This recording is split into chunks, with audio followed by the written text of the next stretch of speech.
It's a madhouse on Post Zero today. I'm in charge, so I get to choose the theme song Dude, today. I just feel the hair exploding off my chest, and like I wish I had my gun with me so I could load it, but unfortunately it's in the other room. Man, That feels so good.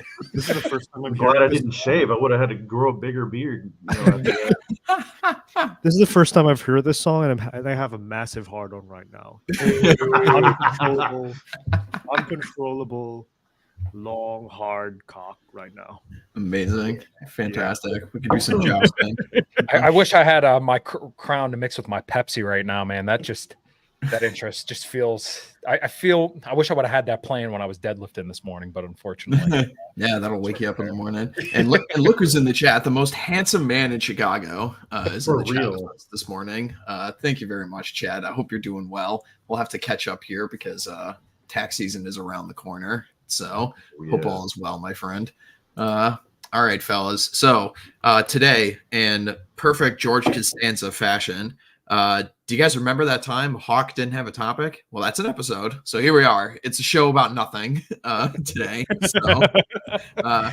So how are we doing this morning, fellas? I'm good. I'm starting to go back to the gym. I was training at home with my X3 bar, which basically is just like a platform and a whole bunch of bands. And I decided I was literally doing front squats last week with it, and I got pissed off because my lower back was starting to get pretty sore. I'm like, fuck this, I'm going back to the gym. So went back and I'm starting deadlifting, squatting, benching, kind of the basic stuff 3 days a week, and going to kind of see how it goes from there. Asked for a raise on Friday and my third week of paid vacation. We're going to see how that goes. And hope I get a thumbs up. But, I've had dealerships calling into me every here and there because there's nobody that fixes cars anymore saying, hey, if you want to come here, we'll give you this, we'll give you that. So I don't want to leave my job right now because I work with a great shop of guys. But, I figure putting the thumb on the scale a little bit and letting them know, hey, I'm getting some calls. Money talks. Cappy always talks about how a good boss is equivalent to 1/4 of your salary. And honestly, I really believe him. Yeah. Yeah. I just found out today that my CTO doesn't review code. That's kind of a red flag for a CTO. So guess what I'm doing for the next 6 months? Fuck, man. Be hunting. Yeah. A good boss is worth its weight in gold. If you can get it at a lower salary, then and you'll learn a lot. You'll be productive. You will have less issues. Somebody who's who kind of has your back, who's actually interested in what you're working on, and not just thinking about the validation that comes with being a boss. Yeah. But then again, there are always worse bosses. So it's the totally micromanaging boss, and on the one hand, and the totally fucking any happy-go-lucky do whatever boss on the other end. So you get to pick your poison, what you like. So that's how I think about it. Yeah, for sure. I had a really good boss last year when I was in a tax office. I talked about this a little bit on one of the wrap-up shows last season that I did with Chad and Cappy. But I got into a scrape with a client that came in the office that was high off his ass and was trying to start some shit. And I basically kicked him the fuck out of the office and told him to fuck off. And I fully expected, because, I was working for a giant ass company, right? And the stereotypes with the giant companies, the customer's always right. Blah, blah, blah, blah, blah. So I thought for sure I was going to get reprimanded for this shit, but my boss was really fucking cool and actually gave me a glaring, what do they call it? A glowing review. Yeah, that's what I was going to say. So, yeah, I mean, you can't put a price on shit like that when you have a boss that comes to your back. Because some customers do need fired. I think everybody knows that, working in the automotive field, especially, you get some people that are just going to trash your dealership, which, I mean, in a dealership situation, you really got to maintain your reputation because people want to come there and they want to know that their car is going to get fixed right. They want to know that their service advisor is an honest person, the boss is an honest person, the tech's an honest person. So you're going to have some customers that just no matter what you do, you will not please them. And there's a certain point where you got to tell them, hey, take your business elsewhere. It's not worth serving you anymore. One thing that I wanted to add to you guys' point about having a good boss, and I think this is kind of self-explanatory, but like I've worked in 6 dealerships, I think. And I am beyond lucky now that the group of guys that I work with now, we pretty much run our own show. It's never been like this. And in our shop, there's nobody that's like has an overbearing ego where they need to prove themselves more than somebody else. Like everybody helps each other out. I don't know how this is for everybody else's job, but like it is just so nice to have a group of guys. It's like anything you ask anybody for, they come over and help you out. And like, granted, we bust each other's balls and grind each other into the fucking dust. But at the same time, we make sure everybody's taken care of. And like, hey, if one person needs help at the end of the day or something like that, they'll come over and help you out no matter what. And kind of being able to run your own show as like the underlings is just it's awesome. And our boss kind of knows what we do. We know what he does. There's a really, really good equilibrium. If you got something like that, hold on to it, man, because it does not come very often, or at least for me, it never did. You know, it's interesting you mentioned this, Kyle, because my mind goes to one of the things that Ryan talks about all the time about the different parenting strategies between fathers and mothers, right? And like, you know how dad has a very set, defined set of rules, right? And you know, if you break them, you're going to get punished. You know what the boundaries are and such.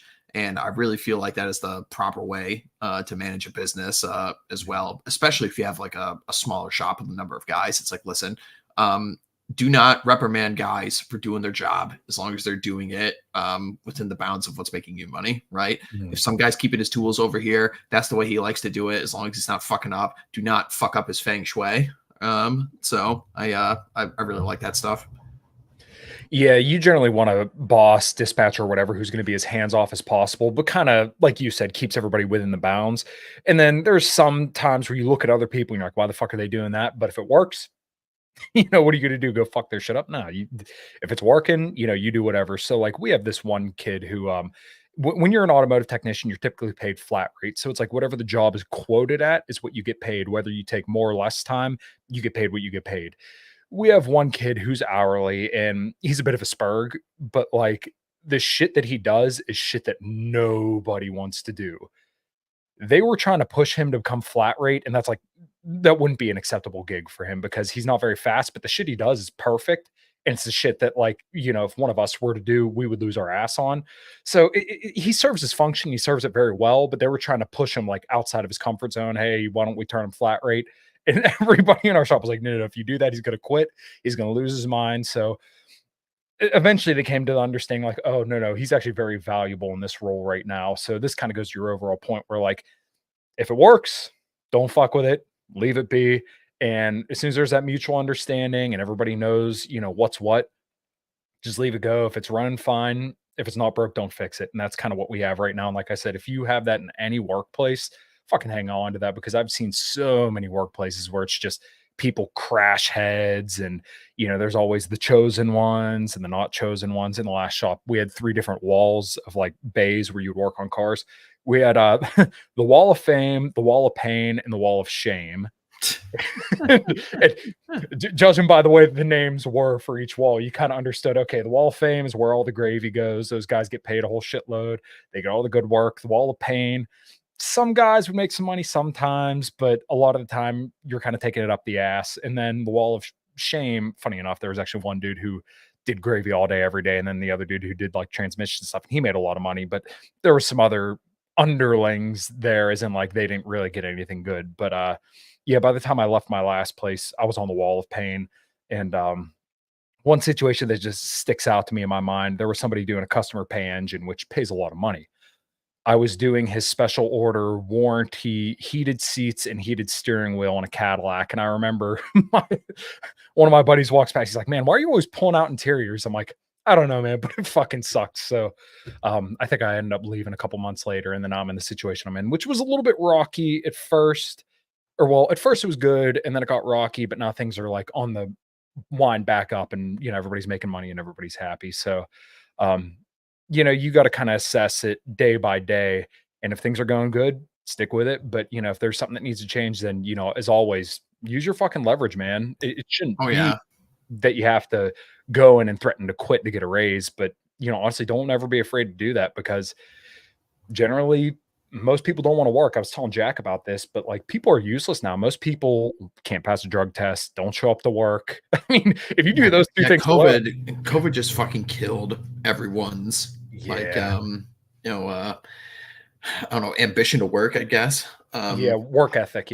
Yeah, that's a much better word for it. I mean, like in a really dark way, it kind of just showed how completely useless and mundane most people's jobs are. And so, dude, for real, it's like, oh, you could just stay home and not work. And it's like, oh, well, I think that's really catastrophic, like to the psyche of men, especially. Absolutely. And I always said, like, one of the worst things I ever experienced when I was working white collar jobs, like right after college, was I would just sit there and I'd be clock watching because like the boss like did this boomer boss thing. It's like, well, you gotta be there for 8 hours. It's like, I don't have any fucking work to do. And you have to watch me sit at my desk, like just twiddling my thumbs. Fuck you. I would bring in a notebook and I would do research on like various hunts I want to take around the world. And I still have this notebook. It's filled like all the way full. Like I found taxidermists, I found plane ticket sites, I found calibers of rifles I wanted to use, found everything, full book full, because I had fuck all else to do. And like the guy would just like, oh, well, as long as I'm typing at my computer, doing looking up stuff. Yeah. It's like, oh, yeah. God. My dad and I talk about this occasionally, but we always say like, if the whole world went flat rate, you would really see, who's productive and who's not. It kind of sucks because when there's no work, you're not making any money. But at the same time, it's like when you're working, I worked 6 days a couple weeks ago, but because I had so much good work, I turned 80 hours in the matter of 6 days, which was the best week I've ever had in my entire career. But then again, sometimes it's like, you work 12 hours, but you only turn 2. And then some days you work 6 hours, but you turn 20. It just matters what comes through the door. But at the end of the day, it's like, hey, it's on you. So, but to your point, like you said, if you were in a white collar field, you can't leave. But if you're a flat rate guy and there's no work, it's like, all right, well, fucking, I'm not going to sit here and not get paid. I'm fucking leaving. Yeah. It definitely happened to me when I was working blue collar masonry for a bit. It's like some days I'd leave the office at 2:00 in the afternoon. And some days I wouldn't leave until like 2 a.m. the next morning. And it's just how it goes sometimes. Gov, you were going to say? Oh, no, I wasn't going to say anything. I was just, I was thinking about how you're talking about bosses and everything like that. And I'm kind of, makes me really appreciate the job that I have now after having a lot of stickler boomer bosses beforehand, that would always, be like, oh, you got to be here 8 hours all day. And you got to be working in those 8 hours. Heaven forbid you have 5 minutes of downtime ever, anything like that.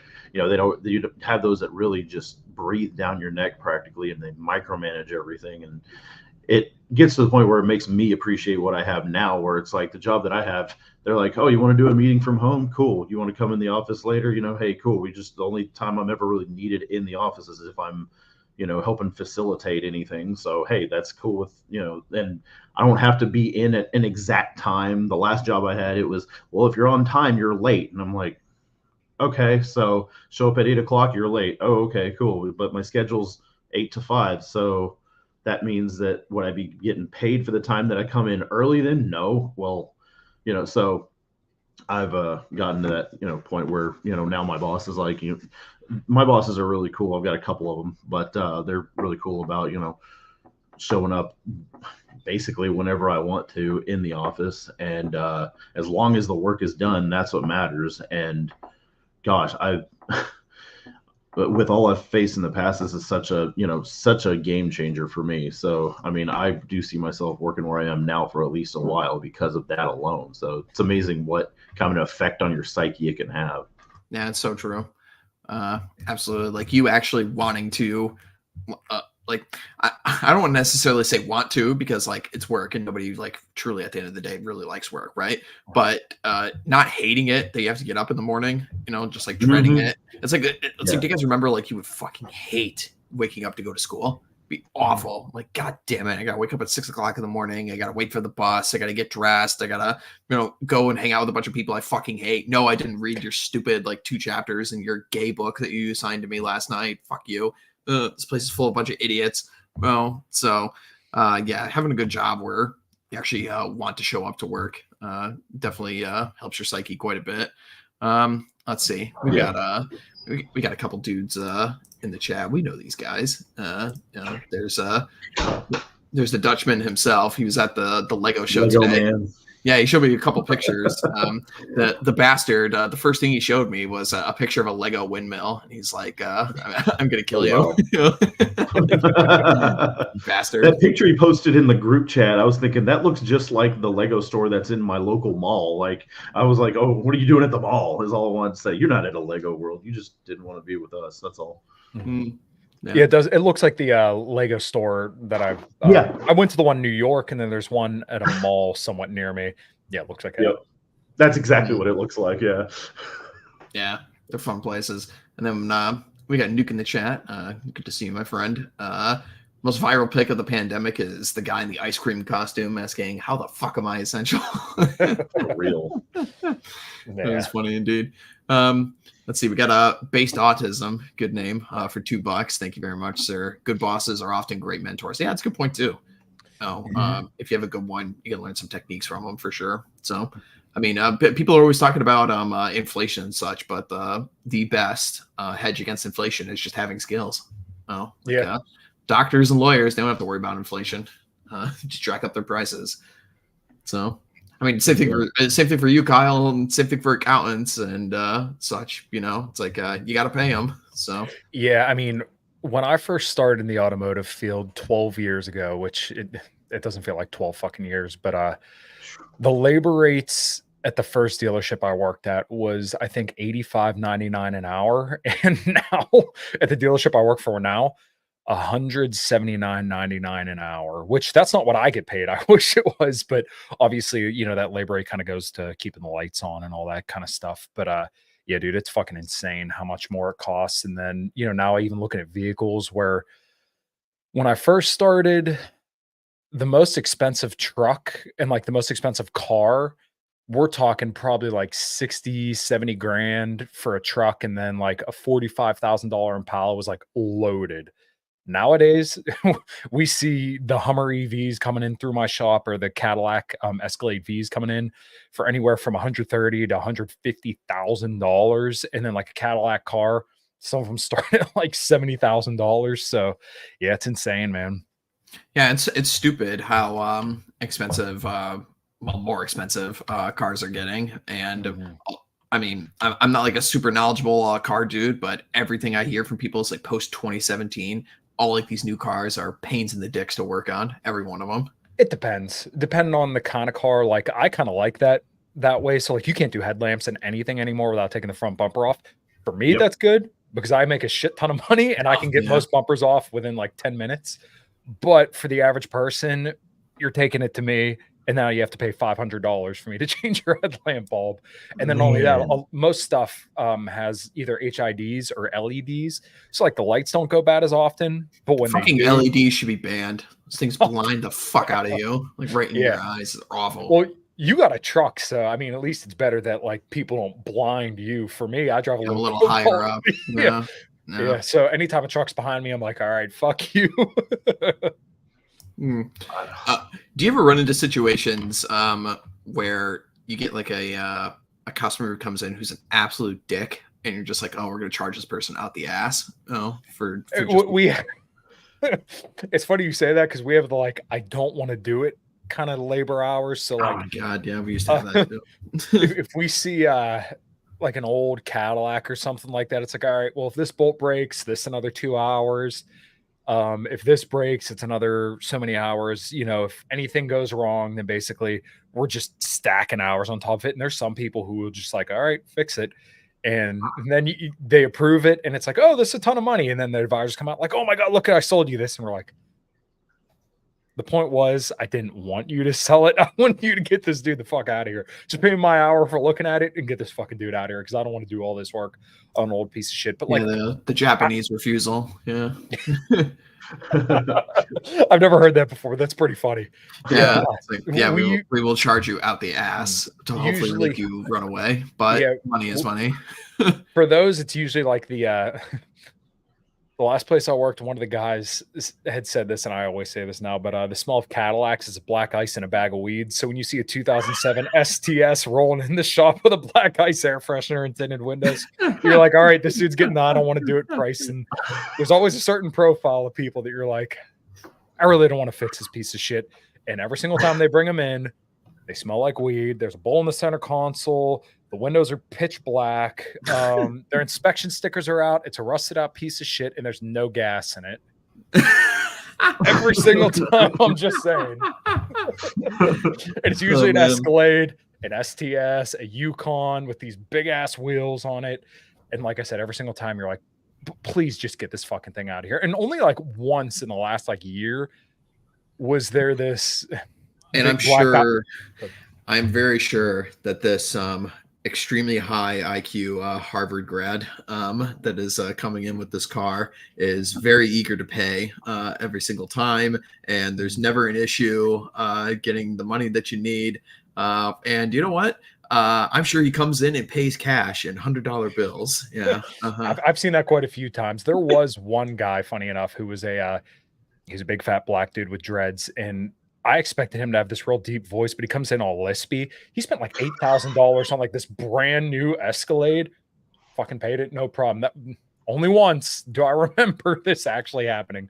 A lot of the other times, like, oh yeah, they come out with 20s or something like that. So you kind of know once again. Guy was literally out there walking the street while you were fixing his car. Yeah. All right, let me go make this money real quick. Yeah, the last dealership I worked for was a little bit more of like a city-ish area, urban area. Now where I work, it's a little bit more rural, but we still get some people that kind of trickle in. But it is kind of funny. The last dealership I was in Monroeville, which has like all these pretty bad areas around it. But now the area where I work, there's not that many bad areas around it. It's mostly like rural farms and stuff like that around us. So mostly it's like higher money customers, and a lot of shit is unfortunately warranty, but the people who pay, they pay.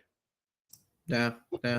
Have you seen these videos coming out recently of like people are getting dash cams now because in these major cities where they're funneling all these migrants to, they'll get into a car, drive in front of somebody, put it in reverse, and go running right into somebody to steal insurance money.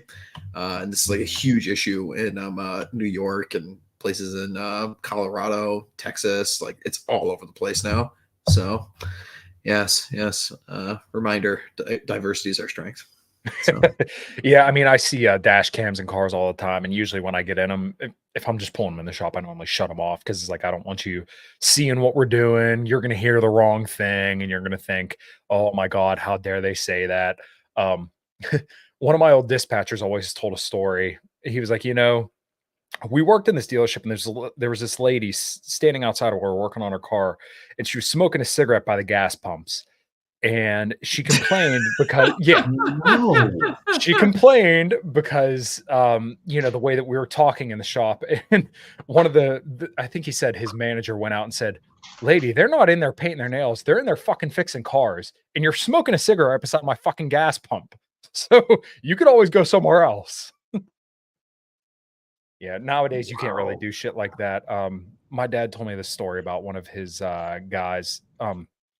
They used to work in teams. So like one side of the shop would have a team leader and the other side would have a team leader. And there are two stories that come to mind. The one was this one dude, Denny, who this customer was complaining that his gas pedal was sticking a little bit. And this dude comes out into the showroom where this customer is sitting, and he has this like handful of newspapers and just drops it on the floor. And he says, "I think I found your problem." And the guy says, "I don't think that's a problem." So the dude just said, "All right," punched out and went home for the day. And that's one of those you're faking a sick day at school, to get out of class. That's what that guy was. It's like, I can't come into work. Something's wrong with my car. Yeah, you see shit like that all the time. And the other one was this guy. I think his name was Buck, and he was holding the camshaft from his engine. For anybody that isn't like well read on cars, a camshaft is deep down in an engine. It's very, very laborious to get to it and take it out. And the dude's holding it in his hand, and the customer comes out and asks the dude, "What's wrong with it?" And the guy throws it on the ground. It snaps in half, and he says, "It's fucking busted." He's like, all right, do what you got to do. So you can't really do that kind of shit nowadays, but sometimes you do just want to grab a customer and shake them and be like, look, this is what's wrong. Just shut the fuck up. Let me do what I'm going to do. Leave me the fuck alone. So like we built a we built a wall in my shop, and now customers Nice. can't just like stare at what we're doing. See, So- walls work. They do. That sounds better. So we always joke like we're going to build a wall and we're going to make the service advisors pay for it. But It just grew by 10 feet. Yeah. yeah. Our one manager, he had slipped because the other lead tech in my shop, he would work like right by where the door was, and our like head up or like the higher up manager came out and he slipped and fell. And he was like, all right, now I'm ready to talk about like this wall that you want. So sure enough, the wall went right up, and now we have a door that can block where the customers can see. So if there's a neb shit, then we normally just close it. Nice. Wow. Yeah. So what else is everyone up to? We've now just gotten a nice chill conversation and tales from the field of the auto industry and such.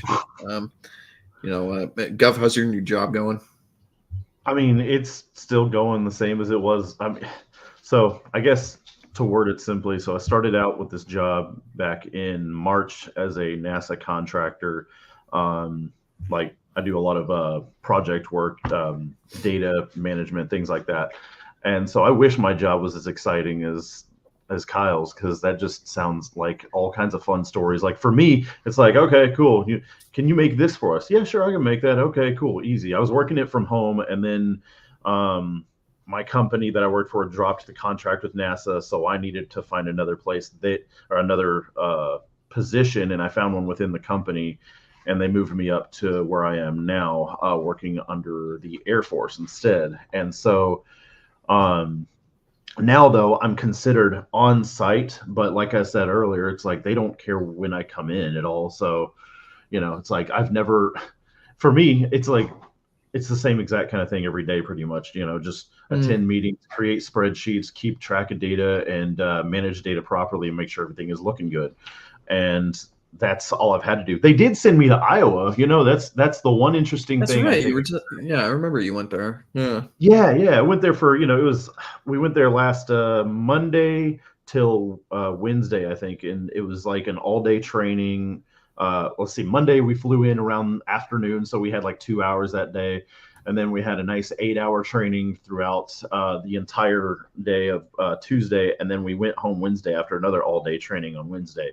But it was so lax, so lenient. It was actually more of a fun time, if anything. Like I got to get a little bit closer with my 2 coworkers that I have, which are 2 really cool dudes. And, we're just shooting the mess, just making fun of each other and having a good time.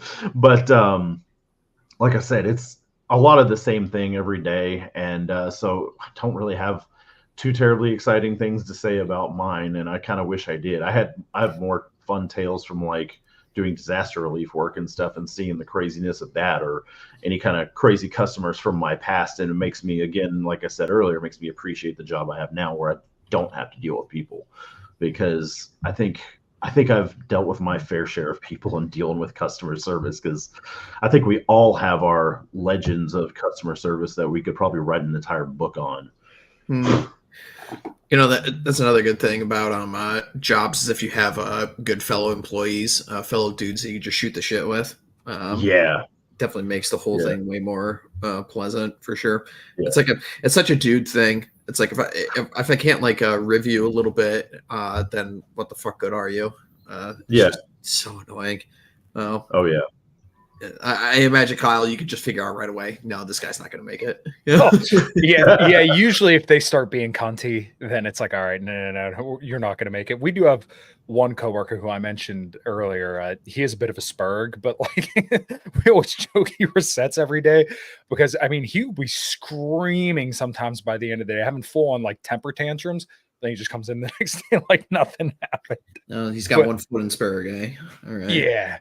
I mean, he's a good kid, but I came back from my wedding vacation, and literally the first thing he said to me was, are there a bunch of little cows swimming in her pussy? I'm like, whoa, okay, we're going straight to violence. I was like, no, there's not. But hands on, man. It's fucking 8 o'clock in the morning. You're asking me if I blew a load in my wife. All right, man. Cheers. It's funny. How'd you like Iowa, Gov? Was that the first time you were there? So I actually kind of enjoyed it for the most part. I mean, even like after the workday, the weather was pleasant to me. It was not humid. It was almost like coming from Houston to Dallas, where I am now. I noticed a change in humidity and a slightly cooler temperatures up here. A little more. It's a lot more pleasant to me. Going to Iowa, the weather was almost even more pleasant. It's like the more northern I went, the more cool I felt, and I love the cold. I've always loved the cold, so being able to enjoy just kind of like the drier, colder air was nice for me. And it's funny because my coworkers, they're all like, "Oh my gosh, it's cold! I'm dying here." And one of them, he's from Maryland, so it's kind of funny for him to be saying that. And he said it's because I've evolved into like an unofficial Texan now, and so I can't stand the cold anymore. But me, I'm enjoying the weather, and the people were pleasant, and the places that we went, it was in Cedar Rapids, so we went downtown to eat in some places over the next couple of days for like lunch, dinner, things like that. And the traffic is just so much better too, because you're dealing with a town of, what is it, like nobody. Yeah, there's like nobody, like 200,000 people, I think is what I read, something like that. You compare that to the couple million in Dallas, it's like you got 10 times as many people here, which is still better than Houston. So it was like a step up every time. But it was very interesting, because it was just like I was thinking, okay, these people are actually really nice. And I was getting an idea of like what their how their people are like up there, and like kind of got a feel of like their politics and stuff too. And I was like, you know what, they're almost better than Texas in some ways. And it's strange saying that, like Texas, I hate being this person, but I gotta say, Texas isn't nearly as based as some people make it out to be. Whenever you go to other states, you learn that. Like I've been to North Carolina, I've been to Virginia, I've been to where else? Alabama. Those 3 states right there made me say that too. I was questioning it every time I go into another state. I go, you know what? Wow, I feel a little bit more free here than I do in my own home state. I mean, based is branding, right? Like that's yeah. I mean, so it's the Texas branding, and also based as a term. Based is branding. It's not strong boundaries. It's not like a strong sense of self. It's not frame. Based is just branding. So when you go to a place and expect it to be what it is, I mean, we've all had that one girl who says, "I'm not like this," and they're like this, right? So. Yeah. Every time. Places, states, institutions, no different. They're going to tell you one thing, and most of the time it's going to be something else. And you only find out by finding out. Mm-hmm. So there you go. Yeah. I know Red Hawk will probably be able to vouch for me on this, but like Pennsylvania is probably like the most northern state, at least in my opinion. It's a very weird state. It's like one of the strangest states in the entire country. Yeah. So, I mean, once you go to like Allegheny County, for the most part, that's like blue area, because that's more closer to Pittsburgh, and Pittsburgh's still like a nice city. Harrisburg and Philadelphia, but other than that, I mean, I work in Westmoreland County and live in Westmoreland County, and if you drove, I want to say it was like 10 minutes away from where I worked, it's like you're in the middle of nowhere, and there's like a couple of like campers and trucks up on stands to get barbecue. And the people have these real thick Pennsylvania accents that sound Southern, but there's subtle differences. And they're asking you if you vote for Trump. I mean, on my way to work, there's an enormous, I mean, bigger than like this entire room, Trump flag on the way there. So, I mean, it's like a very, very rural minded state. I mean, all my friends are posting pictures of them in full camo hunting and stuff like that. But then you go to Pittsburgh and it's a completely different vibe. So it's interesting because you can kind of get that more urban feel if you want to go down to Pittsburgh and run around and, day drink all day. Or if you just want to, sit on the back porch and drink a beer, you can do that too. Yeah, Pittsburgh is a very unique city throughout the country. I mean, the state of Pennsylvania itself, I mean, just like going back to its history, because it was founded by Quakers, so it still has a bunch of like very religious laws there. You still have a bunch of Amish people and such throughout the middle of the state. You got the mountain range that basically bifurcates the state in half. And on like the western side is very much like Midwest culture and Rust Belt stuff, and on the eastern side of the mountain range is all like East Coast life, like Philadelphia and such is way closer to New York than it is to Pittsburgh. And yeah, it's a strange state. Can't buy alcohol on Sundays in some places. It's like, what the fuck? I mean, I literally remember a time where you could not get alcohol in like gas stations or anything like that. And then I want to say it's over the last 10 years that that's started to change. And people who've never been here, they're like, you can't get like alcohol anytime you want. I'm like, no, you have to go to a state store. Yeah, it was very bizarre. From spending my time in Pennsylvania. I mean, Iowa is like one of the top farming regions in the entire planet. Like almost the entire state is just nothing but farms.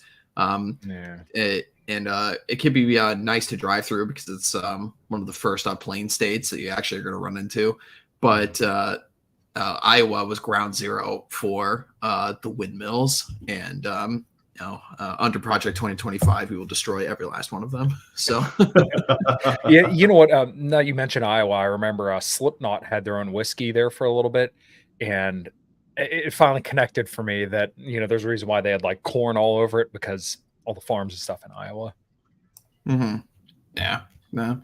I have to say, I was really pleased to hear Trump say on Rogan yesterday that Trump doesn't like windmills. I'm like, good, please get rid of all of them. They're such eyesores. It looks like a dystopian hellhole.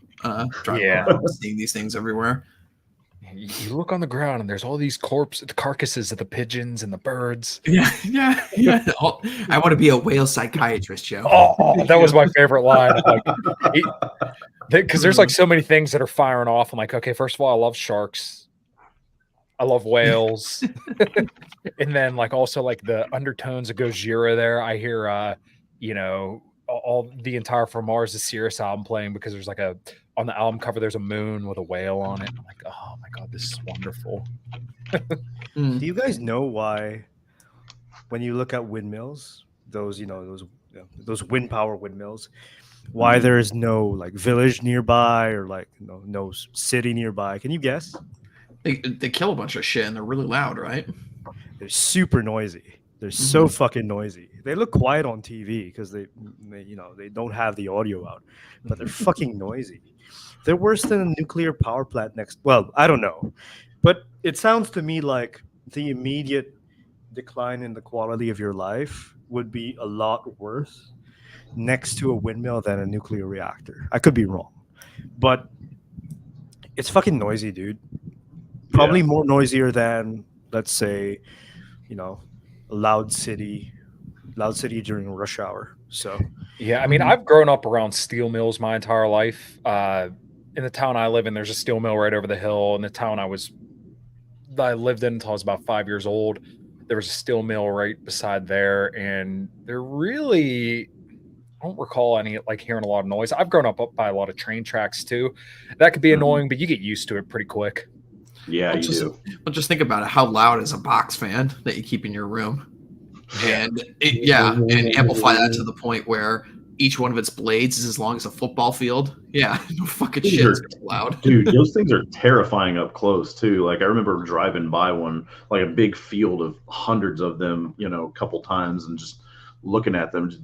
I'm thinking, man, these things are massive, and we'd make an entire just miles long field of these things in the name of cleaner energy. Look, I'm all about cleaner energy, but that stuff's not any better than, I mean, we could do a lot more with that land than what we do with those. They don't even work. That's the other thing. Exactly. They break every 3 fucking years. They're lubed up by oil and all this other stuff anyway, so it's not like they're any cleaner anyway. I mean, if they want to try to avoid running them by or using oil or anything like that, then it's just like electric cars. It's like the idea is cool, but where are they making the batteries from? The lithium ion batteries are being made where it's requiring a whole lot of diesel and all this other stuff just to drill for it, create it, and everything like that. You're making just as much of a mess. So it's not Yeah, like I said, I'm for cleaner energy and trying out new technology and everything like that, but we always seem to go backwards with it. So I don't know if you guys are familiar with this, but this is a very popular torture technique that people would perform throughout the age of exploration, when they were colonizing the New World and such. And if you were like a mutineer on a sailor ship or something like that, what they would do is they would bury you in the sand on the shoreline up into your head, right? And eventually the tide would come over, and you would you were drowned, right? Now, in Minecraft, this is what I want to do to all climate activists. So the global warming, climate change will just slowly creep up and drown all of them in Minecraft, of course. In Minecraft. I would love to join you in this Minecraft quest. Yeah. And you know what's funny is that I'm actually a big electric vehicle stan, because if you've driven an EV Hummer, there is absolutely nothing like driving a 10,000 pound Hummer that can go 0 to 60 in under 3 seconds. I mean, it is impressive. I mean, these things are fucking awesome, but let's be honest about the environmental impacts. Let's be honest about the power impact and all, the price and the reliability. Just all the shit doesn't add up. We're not there yet, Yeah, no. And I did a whole podcast on this forever ago called Green Energy and Efficiency. And when you start looking into like solar panels and a lot of this stuff, in order for solar panels to be efficient and effective and all this other stuff, I think they at best they have, I think it's like an 80% reliability rating. And like the power that we use now, so obviously like gas and coal and stuff like that, has like a 97% reliability rating. And on top of that, for like solar storage, like solar energy storage, you would need to have these enormous cells that only last about like 12 hours on their own. And still then, once again, we're like, in best case scenario, we're talking like 80% reliability, and you're only getting like 25% of the overall energy that the solar is actually taking in. So, I mean, like, these things are incredibly inefficient.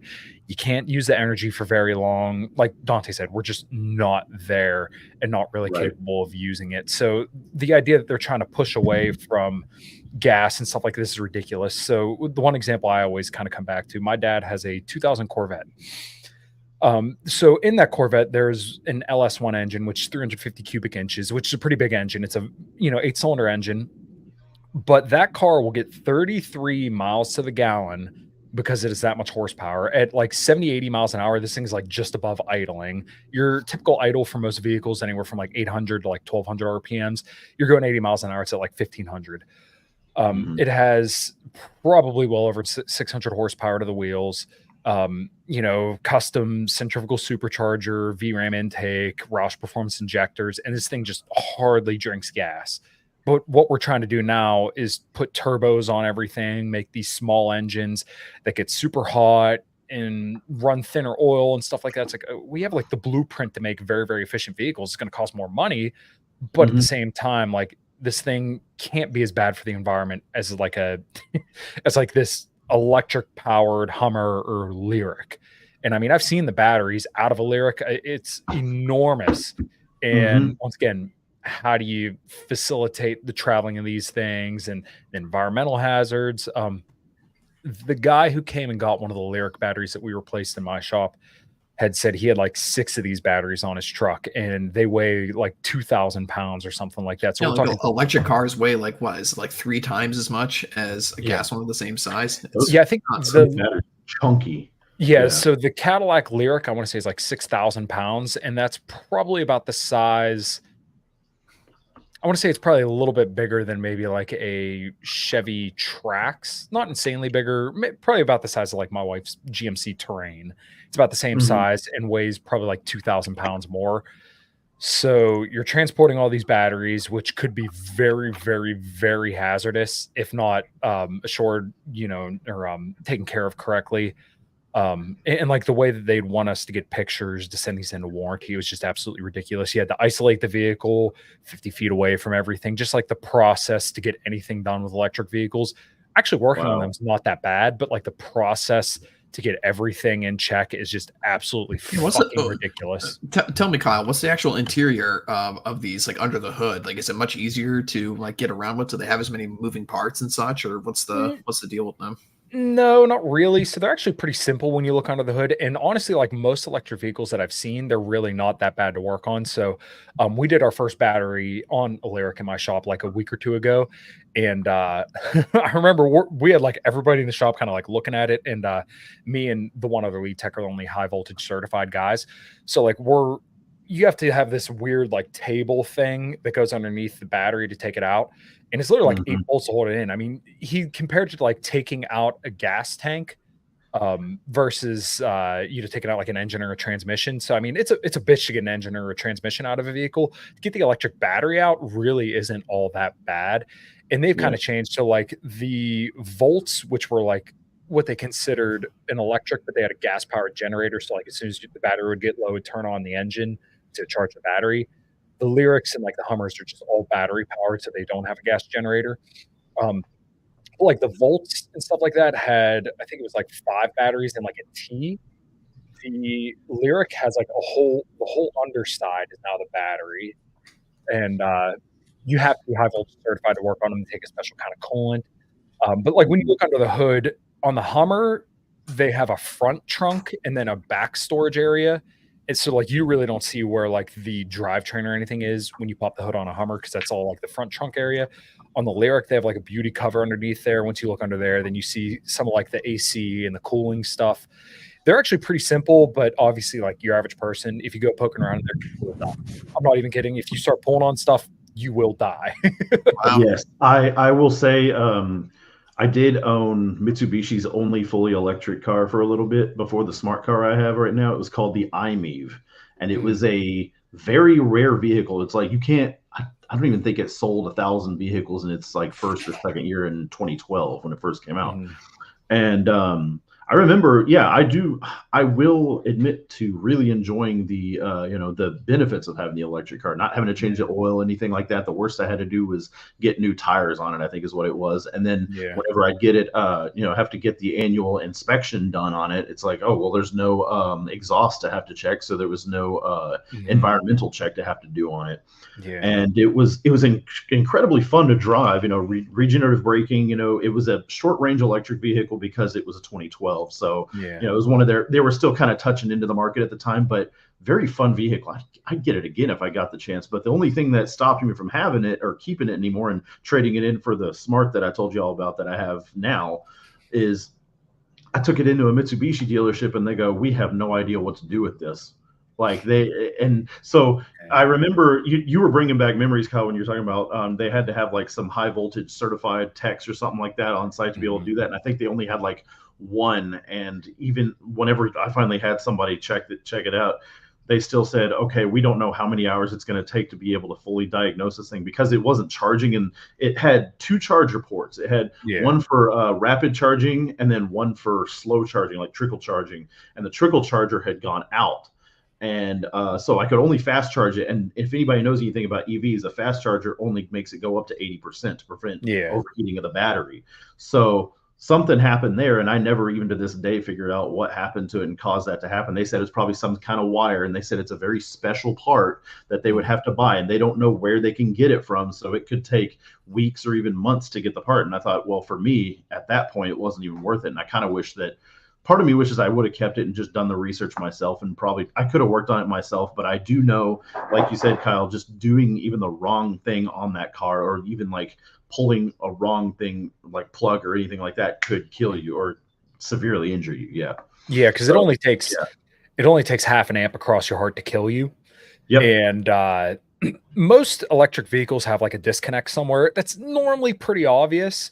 But once again, you do the wrong thing once and you're done for. So on the Lyrics, there was it was pretty simple to work on. There's like some connectors in front, and what they want you to check with a multimeter is basically what's called a loss of isolation. So there has to be 5 million ohms between the battery and the vehicle, and if there's less than that, then they want you to start checking if like something's still connected, or maybe if there's like corrosion that's allowing power to somehow get to the battery, so that way you don't die. But also like they have a special kind of coolant for EVs now because I don't know if people know this, but like coolant in conventional vehicles, if it breaks down enough, it can eventually become sort of like battery acid. So you have to put a special kind of coolant in EVs to make sure that doesn't happen, because you imagine if you have battery acid in your coolant, there's a leak and it gets to the battery, bad, bad stuff. Yeah. Mm-hmm. Yeah, definitely. Well, the other thing about these electric cars is they're really dangerous if you get into a car accident. It's like these lithium ion batteries literally just explode, if they're touched the wrong way, and you can really get fucked up in a head-on collision. So I remember that was an issue with the was it the Chevy Volts or something like that? They were having just issues with them catching on fire in general anyway, like in the back seats or something like that. I remember seeing like a couple. Yeah, there was a recall on the Bolts. So there's like the real small EVs. And they had a recall on those because I think the battery pack was in the back, and if you got into a rear end collision, then they would catch fire. So they had a recall where I think people were like replacing the batteries. You had to do some stuff with it. I haven't worked for a Chevy dealer in almost 10 years, but I know guys who did, and they kind of talked about that a little bit. Now, like I said, I'm a big fan of EVs, and if you drive the new Lyric or they were coming out with the Sierra EVs, they have the Chevy Silverado EVs. And obviously the battery electric Hummer, they're impressive, but if you want to go long distances, then it's like, okay, now you have to spend a lot more downtime whenever you need to charge the vehicle. If you want to pull anything, they'll pull anything you put behind them. But if I remember correctly, I don't know if you buy one of these electric Silverados or any of these other electric trucks, the AIDS virus is included. So. Oh yeah, pretty much. But the electric life, if you're pulling something, I think it's if you go to half the capacity that it can pull, then you get half the battery life. So if like the towing capacity, just in this hypothetical, if the pulling capacity of the EV Hummer is 5,000 pounds and you're at 2,500 pounds, then if the range is 400 miles, you're only going to get 200 miles. So you have to imagine, my wife and I have a camper, and if we're pulling with her terrain, then we're limited by the gas mileage, and it obviously gets shittier gas mileage if we're pulling a camper. But if you're using a EV, then you're going to have to stop and charge. And if you do the fast charge, like Gov, you said, over 80, it won't go over 80% because it can't accept regenerative charging.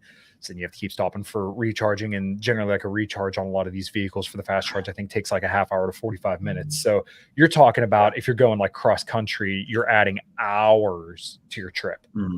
Yeah, that's exactly. I recall my stories of taking my IMEV out and about just to go downtown, which was probably roughly about a 30 to 40 mile trip from where I was living at the time. It would be, so the IMEV got, like I said, it was a very short range battery, or it wasn't meant to be like driven long distances. I think it got like 64 miles on the charge or something like that. So it's like a glorified golf cart, if you will. That's what some people put it as. But there were times where sometimes you go down the highway or something. If you're going, it's funny because when you go in a gas car, if you're going at a steady speed, you can actually get better gas mileage, by going down the highways, of course. And so in an electric car, though, if you're doing the same thing, you're actually dropping your battery a whole lot faster. That's the other thing, too. It's like my battery would just sometimes go out like that. You'd be halfway down when I'm only halfway through the trip. And so I'd have to stop and charge it up. And then I'd have to plan it out. Now, I have a lot of patience, so that never bothered me. And I like, adventure around. If I plug it up somewhere, I can check out the stores nearby, something like that. But if I'm wanting to go just one place, that's where it got a little more complicated, because it's like you said, or like I was saying too, the fast chargers only go up to 80%. And then that can take, about 20, 30 minutes is what it takes. And then if you want to top it off with the trickle charger, the J1772, as they call it, it would take at least another probably hour and a half, maybe something like that. And don't get me started if you want to start it from like a near dead battery on the J1772. If you want to do it for free, the fast chargers usually cost money, but the trickle chargers typically free. And that could take anywhere from 3 to 5 hours, something like that. So you'd really have to plan out your trip. And again, if you don't mind doing that, and I'm one of the people that typically doesn't, then and I know I'm not the average person when it comes to this, then you can do fine, I think, with them. But other than that, yeah, it's I keep saying, going back to the technology is just not fully there yet, but it's getting there. I do feel that, because I will mention this too before I forget that when I went to the Texas State Fair last week with my girl, we were checking out some of the newer cars they got coming out, and they had like really cool stuff, gas and electric cars. They had the electric Corvette, which I'm not gonna lie, I think was pretty cool. But I got to actually check out the F-150 Lightning in person, just kind of see what it was like and everything. It had the trunk in the front, and like you were saying, and I think it can serve as even like a generator for your house or something if the power goes out. Like, they're getting to that point, which I think that's really cool. Like, I love that kind of technology of it. And I was sitting in it and I was like, this is like an comfy, pickup truck, whatever. But all I could think about was, okay, so like you were saying, what's the towing capacity on these, and how much is it going to drain the battery to drive it? Because a lot of people, like normal people that may not have experienced electric vehicles or have done their research, are going to realize, I can just tow this thing just like I can a gas car. And then they're going to go, oh, well, I lost half my battery life because I was trying to tow a camper behind me or something. Yeah, I'm really, like I said, I'm a little bit of an EV stand, but like you said, the technology is just not there. The most of the GMs now can do the same thing, like you said, be a generator for your house. The EV Silverados, though, which right now the Sierras only come in one color, and that's like this gunmetal gray. It's a little bit lighter than that, but it's not bad. So like the Cybertruck or something like that Cybertruck gunmetal color. Sort of. It's like a little bit lighter, like a little bit more I actually gray. think those look cool. I know I'm in the minority on that. I do too. It's okay. You're in the minority. Then I'm the minority here. You know what's funny? Hawk, you might like this story, but I went up to New York for a like GM sales seminar, because they would just send up techs up there so that way we could kind of see some of the newer vehicles. So they were like debuting the new Yukons, it was for Buick Buick and GMC. So we got to drive around the new EV Sierra, the new Enclaves, the new Terrains, and a couple other things. And I was driving the EV Sierra, and I was just kind of like observing. And we were in this the tribe community, if you will, if you catch my drift there. And there were a bunch of kids crossing the tunnel street. dwellers. Yeah. So it was out in like upstate New York, and I was just cruising, and there were a whole bunch of little tunnel dweller kids walking across the street, and I wasn't paying attention. And my coworker's like, Kyle, stop. And then all of them with their yarmulkes were sitting there looking at me in the truck, and I'm like, oops. And it was right then and there they took down your license plate and made a call to the ADL. I was like, man, they call me my work's racist anti-Semite, so I'm not really I'm living up to my title here. Let's get to Darkneg Dev real quick for the $5 super chat. Thank you very much, sir. Being here in New York, so much money gets used on projects that take forever. God, I can imagine to build and aren't efficient at all. Tokyo has better bus and train system. Yeah, I believe it, man. I'm gonna try and go to Japan next year and check it out. There was a time where I would have wanted to check out New York, but now, man, I mean, I just don't see the need. Yeah, dude, don't go to New York City. I took my wife up there to meet Kelly Clarkson, and I was super excited because I'm like, oh man, I've never been to New York City. Let's check it out. So like we get there, there's just scaffolding, there's construction everywhere. You can't find anywhere to park. We were there for like 2.5 days. It was $150 to park my car for like 2 days. And I would just get so mad at the traffic. I wouldn't be able to contain myself. Yeah, if you want to go there, my recommendation, get a hotel in East Rutherford, and you could take the bus in for like $5. You will save yourself infinite amounts of frustration. And we got a hotel there for like 2 days. It was like $450. It was ridiculous. So go to East Rutherford, get like a suite or something like that so you can cook your own food there. And not only that, like East Rutherford's not like that bad of an area depending on where you're at. And then just take the bus in New York. You will save yourself so much stress. So like looking back at it, because we went there to meet Kelly Clarkson, and then a year later or so, no, I think it was a couple of months later, we went to go see Pantera and Metallica out there. And I didn't know that it was like that close. And then we're like, oh, well, let's go to New York for breakfast. And yeah, it's like a 20-minute ride on the bus. You'll save yourself so much stress and headache if you just do that. I feel like old Gandalf, I would not take the road through New York unless I had no other choice. Yeah. So, Honestly, you're better off. It's a shithole anyways, man. I remember homeless people. It smells like shit, piss, and anxiety everywhere you go. So I'd pass. I wouldn't go. yeah, Oh, I would have wanted to check out like old Yankee Stadium, but that's all gone now. I would have liked to check out Teddy Roosevelt's Museum of Natural History because he was the guy who actually founded and built the museum. But I was going to say the F slur. Thank you, Raja Mohan, big Pajit man, for censorship on this platform. But those F slurs in New York removed his statue from the front of the museum that he fucking built because it had some engines on the front, and of course that's bad. I would have liked to have seen Ground Zero.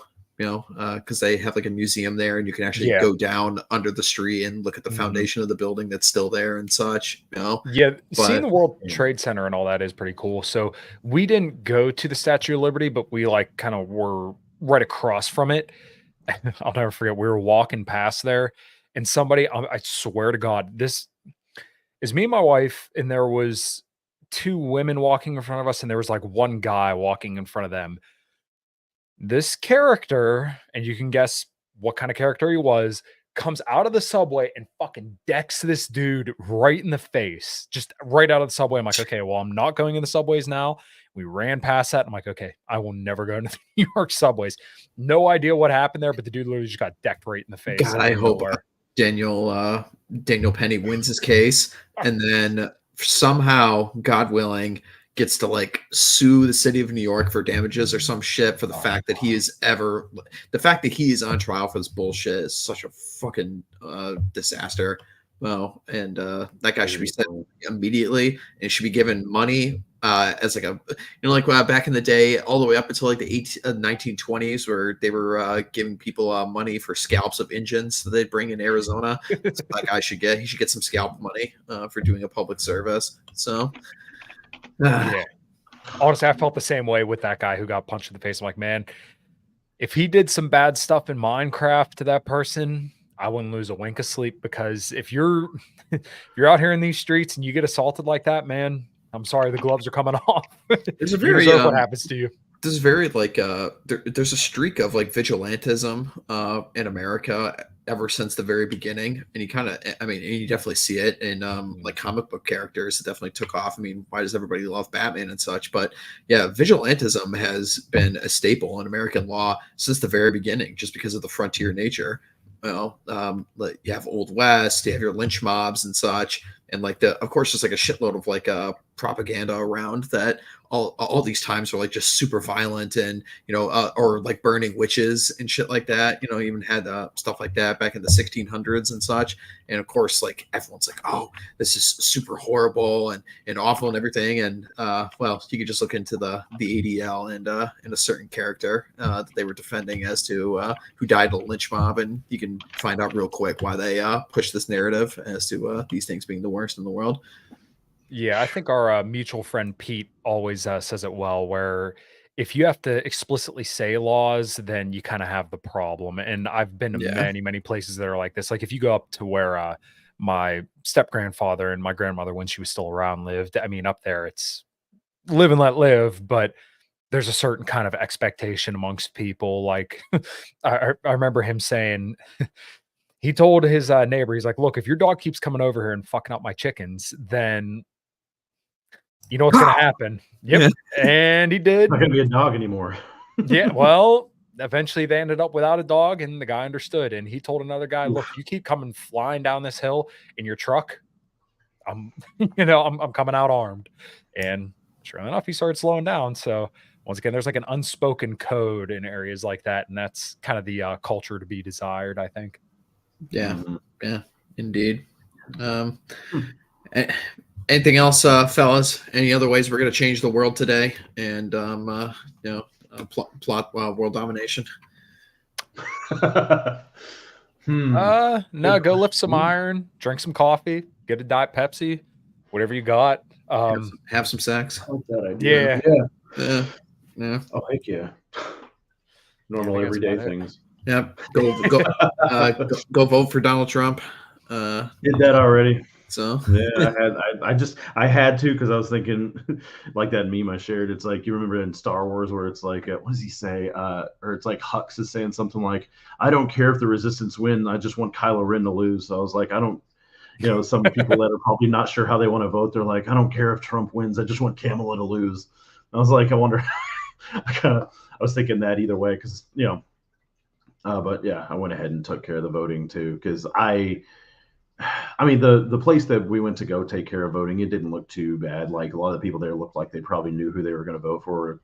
And but we went somewhere yesterday, and somebody was driving around with a truck that had Kamala flags, along with what was it? It was something like something trying to look like a Trump. You see like the typical Trump trucks or whatever with the flags on the back. It was a Kamala one. I was thinking, I've never seen that before, and I thought this is an instance of so the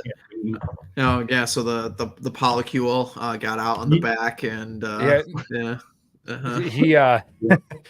I'm guessing it's probably the situation of I won't tell you if I sold out, but there will be signs. There'll be signs, or flags, or flags. Yeah, yeah. That truck pulls up, and there's like 3 fat dudes who are white in the back with like gross ass beards. There's a blue-haired feminazi chick who's driving the truck, and they open the trunk bed, and it's just full of a hodgepodge of illegal immigrants from every country in the world. Oh my god, that's what that is. And there's also an F slur in the passenger seat. So, always. Got to have a representation over there. So, one of everything. But I'm going to take that car and deport it. So, did my due diligence there, so that's done. Nice. Let's see. Dev here got yelled at by some crazy Puerto Rican Rihanna dude on the R train. Took everything in me to not kick his ass. Ran to the next car immediately. Yeah. It's just part and parcel of living in a big city, right? Yeah. Oh yeah. Man. That's why I avoid it. All right, fellas. Let's wrap this one up. This was a show about nothing, and I'd say we covered some pretty fun topics. How to enjoy your workplace. Why windmills should all be destroyed, all that good stuff. So, Kyle, what do you got coming up, man? I got a little bit of a busy week this week. Monday, I'm having Keith Knight on the show in Liberty and Health for anybody who's already not subscribed.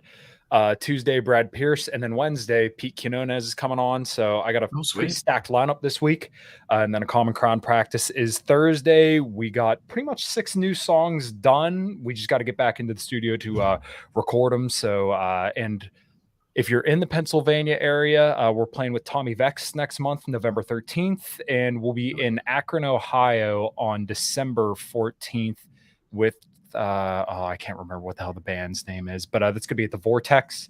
So, and then in February we're opening for Lynch Mob in at Jurgles. So, speaking of lynches, sweet. Dude's a badass guitar player, but I don't know how many black people are gonna be at that show, but anyways, check me out, Kyle Matovic on Twitter, MATOVCIK, A Common Crown, and the In Liberty and Health podcast, as well as 5 till midnight, where we just kind of talk shit on Monday nights at 8 p.m. Eastern time. Yeah, with our favorite husband and wife duo they like to do your show with. So fantastic. Gov, do you have anything coming up, man? Not necessarily. I mean, I've got my Twitter. I posted that link in the chat. If anybody wants to follow me, that's mostly where I am. But I started a show yesterday with my best friend I've known for, I'm looking at the math here, 25 years now. We're testing ground to just kind of doing a stream probably like Saturday nights. And so we did one last night where it was a chill stream / movie review stream. But we talked about all kinds of things. Talked about the Venom movie that we saw. And we talked about politics and the state of just current affairs and the madness of society. It was fun. But I know a lot of y'all can relate to that. So we'll probably do some more of that every Saturday. And you'll probably, if anything else, I'll probably have Substack articles probably coming up. I've got one that I'm working on right now. And I'd like to get back into gaming again, probably like game streaming again, just something in the middle of the week. But Other than that, the guarantee is the Twitter and the stream on Saturday for now. Sweet. For myself, just check out the OGC for the next couple weeks. Election night stream is going to be huge. We're gonna have tons of people. Kyle, if you want to make an appearance, feel free. If not, no, it makes no difference. No, it's just going to be a shitload of people rotating in and out pretty much all night, drinking beer, looking at polls and stuff like that. So, Nice. So come on by. People want to come on by. But yep, check that out. Check out the backlog on the channel. There's some pretty good Man's Hour episodes in there. I think is it episode 36? I think is the top viewed on the channel. That one's on BAP. That one's always a really good one. But yeah, so check that. I'll have to check that out. Yeah. So yeah, check out the backlog. There's some good stuff in here. All right, and we'll see you folks next week. Not sure who's going to host. Probably kick it back on Mr. Napier's chest for him to deal with. So Jack. All right. See you, fellas. See ya. Later, y'all.